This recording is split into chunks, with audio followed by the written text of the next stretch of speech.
दुनिया के किसी बड़े शहर से भी बड़ा आइसलैंड जो समंदर में तैर रहा है। अगर ये किसी समुद्री रास्ते में फंसा तो पूरी दुनिया का समंदर से जारी कारोबारी नक्शा ही तब्दील हो जाएगा। दुनिया में 3 बड़े आइसलैंड हैं। आज हम इनकी अहमियत, फायदे और नुकसानात जानने की कोशिश करेंगे। साथ साथ आइसलैंड से टूटकर अलग होने वाले आइसबर्ग, जिसे A23A कहा जाता है, वो इस वक्त कहां और किन हालात में है, ये भी जानने की कोशिश करेंगे।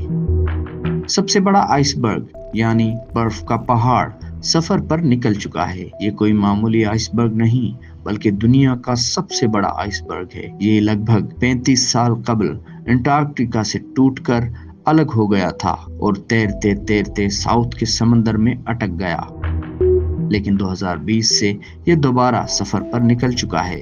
1 खरब टन जमी हुई बर्फ का ये बड़ा आइसबर्ग समंदर में आगे बढ़ता जा रहा है। आइसबर्ग असल में है क्या और ये कहां से समंदर में आते हैं, इस हवाले से बहुत कुछ जानने की कोशिश करते हैं।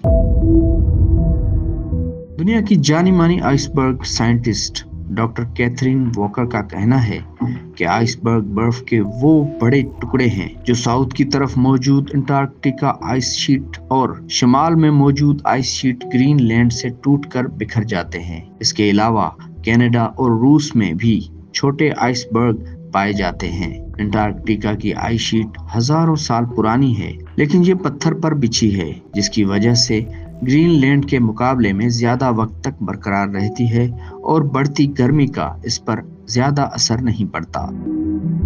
बर्फ की चादर 500 मीटर से भी ज्यादा मोटी होती है और इसकी चौड़ाई 100 किलोमीटर तक हो सकती है, जो अंटार्कटिका को समंदर से कुछ दूर रखती है। दुनिया की सबसे बड़ी आइस शेल्फ रोज आइस शेल्फ कहलाती है।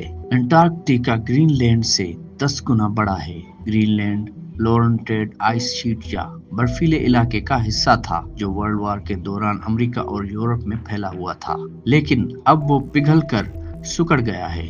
हालांकि अंटार्कटिका की सिचुएशन कुछ अलग है। अंटार्कटिका और ग्रीनलैंड में एक फर्क ये भी है, जिसकी वजह से अंटार्कटिका के आइसबर्ग ज्यादा बड़े होते हैं। दोनों जगह पर आइस शेल्फ की एक्सटेंशन है, मगर कैथरीन वॉकर का कहना है कि ग्रीनलैंड के आइस शेल्फ पिघलकर सिकुड़ गए हैं। जब अंटार्कटिका के आइस शेल्फ पतले होते जाते हैं तो वो टूटकर बिखर जाते हैं और पानी में तैरने लगते हैं, मगर ये टूटते हुए आइसबर्ग पिघलते और जमते रहते हैं और अंटार्कटिका की आइस शीट के इर्द गिर्द एक सैलाब का काम करते हैं, जिसकी वजह से अंटार्कटिका समंदर के गर्म पानी से बचा रहता है।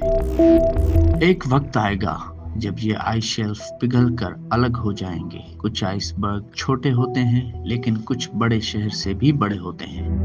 कई छोटे आइसबर्ग जहाजों के लिए बड़ा खतरा बन जाते हैं, क्योंकि वो आसानी से दिखाई नहीं देते। इन आइसबर्ग पर हवा या समंदर की लहरों या फिर करंट का असर पड़ता है। एक्सपर्ट्स के सर्वे के मुताबिक A23A आइसबर्ग लगभग 3800 किलोमीटर पर फैला हुआ है, जो न्यूयॉर्क के लॉन्ग आइलैंड जितना बड़ा है। ये चौकोर शेप का आइसबर्ग दोनों तरफ 60 किलोमीटर तक फैला हुआ है। ये लगभग 300 मीटर मोटा है और इसका 10% हिस्सा पानी की सतह के ऊपर है और 90% हिस्सा पानी की सतह के नीचे है। A23A आइसबर्ग टाइटैनिक से टकराने वाले आइसबर्ग से हजारों गुना बड़ा है, लेकिन इससे भी बड़ा यानी दुनिया का सबसे बड़ा आइसबर्ग B15 था, जिसके बारे में सन 2000 में सैटेलाइट के जरिए पता चला था। वो आइसबर्ग रोज आइसबर्ग से टूटा था और A23A से 3 गुना बड़ा था। आइसबर्ग B15 जुलाई 1986 में रोज शेल्फ से टूटकर अलग हुआ था। बात करेंगे समंदर में तैरते आइसबर्ग के फवायद के हवाले से। ये आइसबर्ग जैसे ही पिघलते हैं तो समंदर में मौजूद पौधों के फलने फूलने में खाद का काम करते हैं। इन पौधों पर छोटी मछलियां पलती हैं, जो बड़ी मछलियों का चारा बनती हैं। ये भी कहा जा सकता है कि समंदर में मौजूद आबी जीवित के फलने फूलने में आइसबर्ग बेहतरीन काम करते हैं। साउथ के समंदरी हिस्से में धूल से पैदा होने वाले आयरन की बहुत कमी होती है जिसे ये आइसबर्ग पूरा करते हैं। नतीजे में वो आयरन जो आबी जीवित को दरकार होता है वो आयरन आइसबर्ग की चादर में ही होता है। आइसबर्ग से मिलने वाले आयरन से इसके इर्द गिर्द पलने वाले फाइटोप्लैंटन बर्फ से कार्बन डाइऑक्साइड को सोखते हैं और जब ये मर जाते हैं तो कार्बन ऑक्साइड समंदर में जमा हो जाता है। आइसबर्ग से समुद्री जीवित को काफी नुकसानात भी उठाना पड़ते हैं। आइसबर्ग में मौजूद कार्बन ऑक्साइड से व्हेल मछलियां मर जाती हैं और दूसरे आबी जीवित को भी नुकसानात पहुंचते हैं, मगर आइसबर्ग की वजह से अब तक कोई भी नस्ल खत्म नहीं हुई।